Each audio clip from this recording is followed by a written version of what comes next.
ఆంధ్రప్రదేశ్ రాజధాని దగ్గరి ప్రాంతం విజయవాడలోని కృష్ణలంక పోలీస్ స్టేషన్లో రౌడీ షీటర్ సుమారు 25 ఏళ్ల గాదె సాయికృష్ణ అదృశ్యం కేసు తీవ్ర సంచలనంగా మారింది. పోలీసులు అతన్ని మే 9న వర్కాపురం నుంచి అదుపులోకి తీసుకెళ్లి లాకప్ చేశారని, చిత్రహింసలు పెట్టి చంపి శవాన్ని కూడా మాయం చేశారని కుటుంబ సభ్యులు ఆరోపిస్తున్నారు. పోలీసుల వాదన మరోలా ఉంది. అసలు అరెస్టు చేయలేదని, అతని ఆచూకీ తమకు తెలియదని చెబుతున్నారు. ఈ కేసు ఏపీ హైకోర్టు వరకు చేరుకుంది.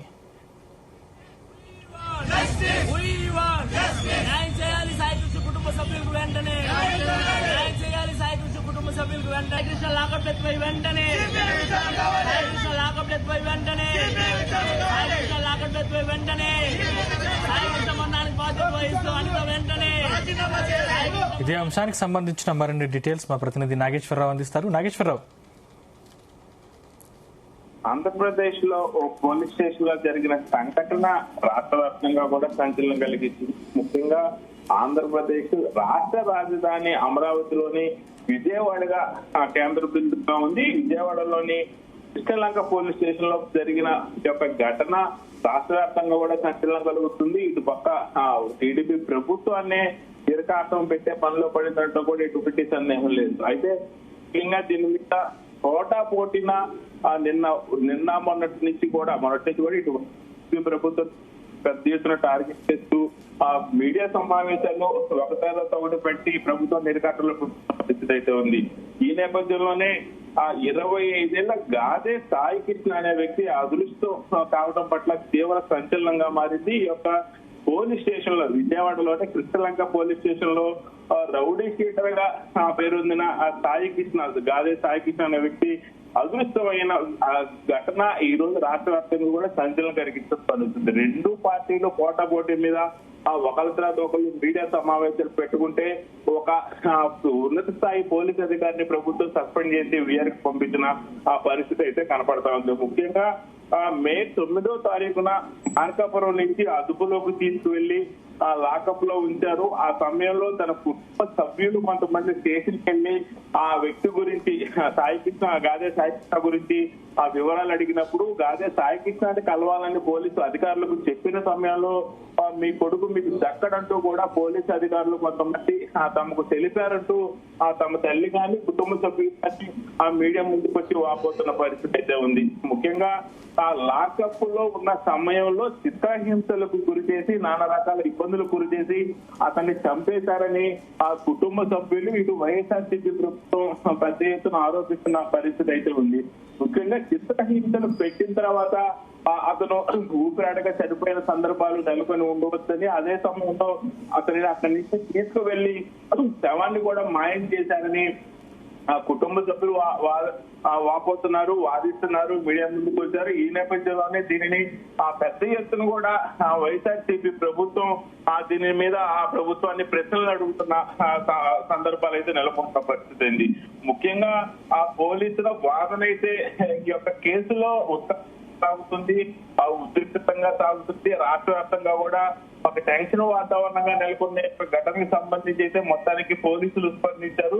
అసలు అరెస్టే ఆ వ్యక్తిని చేయలేదని, అతని ఆచూకీ కూడా తమకు తెలియదని చెప్పడంతో ఈ యొక్క కేసు ఒక్కసారిగా ఇప్పటిదాకున్న రూపురేఖలు దాని స్వరూపం మొత్తం కూడా మారిపోయిన పరిస్థితి అయితే ఉంది. ఈ కేసుకు సంబంధించి కొంతమంది కోర్టులో కేసు వేశారు. కేసు ఆ కోర్టుకు చేరుకుంది. కోర్టులో ఉన్నతాధికారులు కూడా ఆ పోలీసులు అతన్ని పట్టుకొని ఉన్న పక్షంలో, పట్టుకోని పక్షంలో అతను ఎక్కడున్నాడో కోర్టుకు చూపించాలని పరిస్థితి కూడా నెలకొని ఉంది. మొత్తానికి విజయవాడ కేంద్రంగా జరిగిన ఈ యొక్క ఘటన రాష్ట్ర వ్యాప్తంగా కూడా సంచలనం కలిగిస్తూ పోటాపోటీ మీద టీడీపీ వైఎస్ఆర్సీపీ ప్రభుత్వాలకి టీడీపీ ప్రభుత్వానికి వైఎస్ఆర్సీపీ పార్టీకి సవాలుగా మారిన పరిస్థితి అవుతుంది.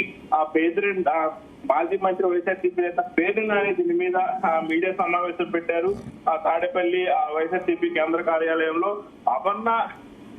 అమర్నాథ్ వ్యాఖ్యలపై ఎందుకు ఇంత రద్దు చేస్తున్నారు, ముఖ్యంగా మేకప్ గురించి మాత్రమే మాట్లాడారు కానీ పవన్ మాత్రం కట్టుబొట్టు డైలాగులు చెప్తున్నారు కానీ ఇక్కడ మనసుకు మాయమైపోతుంటే ఏం చెప్తున్నారంటూ కూడా ఆ పేరుని పవన్ కళ్యాణ్ ప్రశ్నించిన పరిస్థితి అయితే ఉంది. ముఖ్యంగా సాయికృష్ణది పోలీసులు చేసిన హత్యనని కొడుకు ఆజుకి తెలియక తల్లి ఆ వేద పోలీసు చుట్టూ తిరిగిన ఆ ఫలితం శూన్యమై శవం కూడా దొరకకుండా ఆ కాల్ చేశారంటూ కూడా పేరు నాని కత్తేసిన పోలీసుల మీద ప్రభుత్వం మీద ఆ ధ్వజం ఎత్తుతున్న పరిస్థితి ఉంది.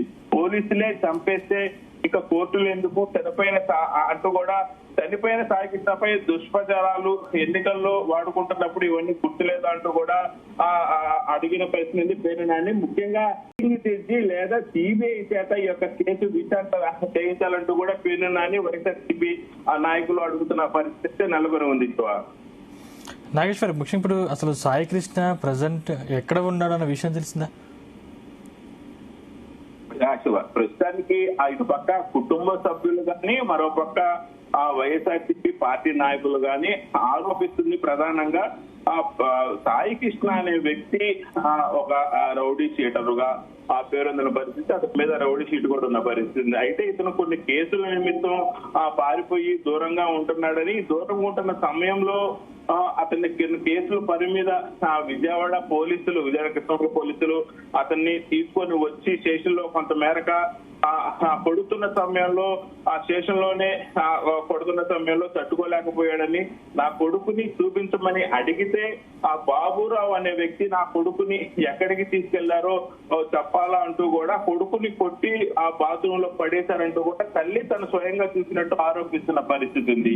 అలాగే తన కొడుకు వస్తాడని ఎదురు చూస్తా ఉన్నానని నాకు సపోర్ట్ గా నిలిచిన వ్యక్తిపై కూడా ఆ నిందలు వేస్తున్నారంటే తల్లి కొద్దిసేపు క్రితం మీడియా ముందుకు వచ్చి వాపోయిన పరిస్థితి ఉంది. అయితే ఈ మొత్తం ఎపిసోడ్ లో మనకి ఏదైతే సాయికృష్ణ అనే వ్యక్తి మిస్సింగ్ అవడం, అతను కనపడకపోవటం, పోలీసులే అతన్ని విజయవాడ తీసుకొని వచ్చారని చెప్పటం, అయితే అక్కడి నుంచి ఆ వ్యక్తి కనపడకపోవడం మాత్రం పూర్తి ఆ సమాచారాన్ని ప్రభుత్వం అయితే కొద్దిసేపట్లో పోలీస్ శాఖగా అదుపుపెట్టేసింది. అతను పూర్తి సమాచారం తమకు కావాలంటూ కూడా ప్రభుత్వం ఆదేశాలు జారీ చేయడంతో పోలీసులు ఆ పూర్తి సమాచారాన్ని మరికొద్దిసేపట్లో ప్రభుత్వానికి అందజేసే అవకాశాలు అయితే కనపడతా ఉన్నాయి. Thank you Nageswara Rao. Thank you sir.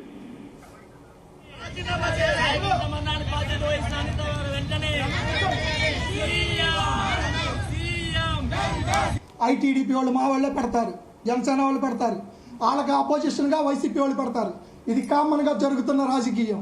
దీనికి ఈ కేసుకి సంబంధం లేదు. దీనికి అంబటి రాంబాబు గారికి, ఈ పార్టీకి, వైసీపీ పార్టీకి, వైసీపీ నాయకులకి సంబంధం లేదు. ఇది మా ఫ్యామిలీ విషయం. మేము ఎలా పరిష్కరించుకోవాలో మాకు తెలుసు. అంబటి రాంబాబు గారు మా కులస్తుడు, మాకు అవినిగడ్డ నుంచి సుపరిచితుడు. సింహాద్రి రమేష్ గారు మా ఫ్యామిలీ మెంబరు.